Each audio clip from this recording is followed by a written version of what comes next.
अमन साहू को जिस मामले में रांची में पेश करने के लिए एसटीएस की टीम रांची ला रही थी, उस मामले की जांच में हाल ही में ये खुलासा हुआ कि रंगदारी के पैसे से उसके सगे भाई आकाश साहू ने जमीन में निवेश किया और महंगी गाड़ियां खरीदी।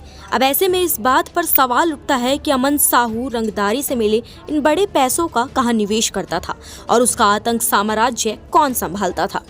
आपको बता दें कि रंगदारी से वसूले गए पैसों के बैंक खातों में ट्रांजैक्शन के सबूत राष्ट्रीय जांच एजेंसी यानी कि एनआईए ने जुटाए थे। एनआईए ने आकाश साहू के सिग्नेचर का सैंपल भी लिया, जो बिरसा मुंडा केंद्रीय कारा में बंद है। हस्ताक्षर मिलान के बाद जनवरी महीने में एनआईए ने लातेहार के तेतरिया खाड़ कौलियारी में आगजनी मामले में आकाश साहू पर चार्जशीट दायर की।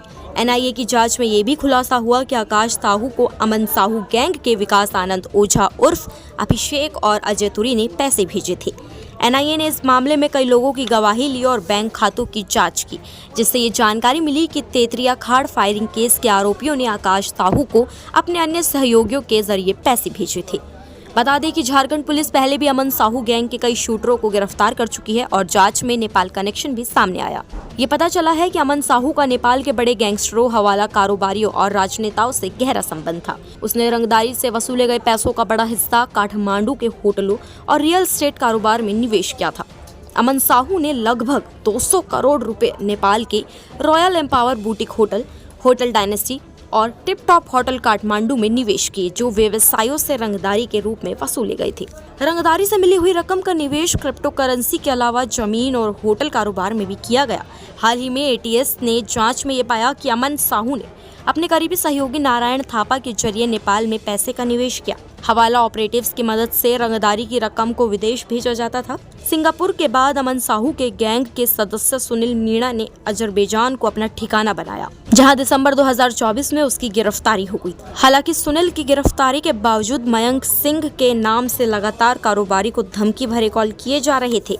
आकाश साहू के बैंकिंग ट्रांजैक्शन में गैंग के शंकर यादव का नाम भी सामने आया। जांच में ये साफ हुआ कि आकाश साहू ने शंकर यादव को 17 लाख रुपए दिए।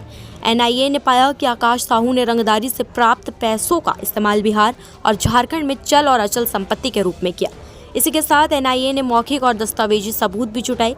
इसके अलावा एनआईए ने अमन साहू के रांची स्थित घर से एक फॉर्च्यूनर कार भी जब्त की थी। जांच के दौरान ये खुलासा हुआ कि शंकर यादव ने कार और मांझी के हेरिटेज टोयोटो शोरूम से खरीदी। शोरूम से पूरी जानकारी लेने पर यह पता चला कि कार खरीदने के बाद इसे आकाश साहू ने रिसीव किया था। कार रिसीव करते समय किए गए हस्ताक्षर की एक कॉपी भी एनआईए ने जब्त की और इसके बाद इस हस्ताक्षर से आकाश साहू के सिग्नेचर का मिलान करने के लिए सैंपल लिया गया।